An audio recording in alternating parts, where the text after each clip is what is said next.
मुत्तहिदा कौमी मूवमेंट पाकिस्तान की जानिब से अवामी खिदमत के तसलसल में UC 25 एरिया अकबरी मस्जिद कोरंगी नंबर 1/25 में फराहमी आब की लाइन बोसीदा हो गई थी, जिस पर आज से इलाके में फराहमी आब की नई लाइन की तनसीब का काम शुरू किया गया, जिसका विजिट फोकल पर्सन बल्दियाती कमेटी वसीमुद्दीन मेयो ने किया। वो इस वक्त मीडिया नुमाइंदगान से गुफ्तगू कर रहे हैं।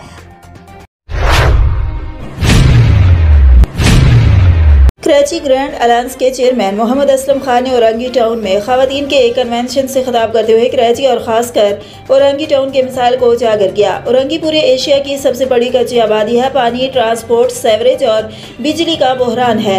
हब डैम जो खास तौर पर डिस्ट्रिक्ट वेस्ट औरंगी के लिए बनाया गया है, औरंगी को अगर 50% भी मिल जाए तो औरंगी का कुछ मसला हल हो जाए। औरंगी सिंध और पाकिस्तान के कुछ शहरों से ज़्यादा टैक्स देता है और उसके रोड, गलियाँ मोहनजोदाड़ो का मंजर पेश करती हैं। ऑरेंज बस का जो तकरीबन 5 किलोमीटर का मंसूबा गुज़िश्ता 5 साल में भी मुकम्मल नहीं हो सका, ना औरंगी में घरेलू सनतों के जोन को 15 साल में भी नहीं बनाया।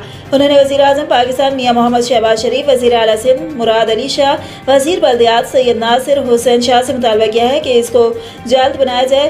कन्वेंशन के बाद टीचरों के वफ्द ने मुलाकात किया और औरंगी में गवर्नमेंट स्कूलों की हालत ज़ार का बताया और कहा कि इतनी बड़ी आबादी के लिए सिर्फ चंद कॉलेज हैं और उनकी भी हालत बेहतर नहीं है।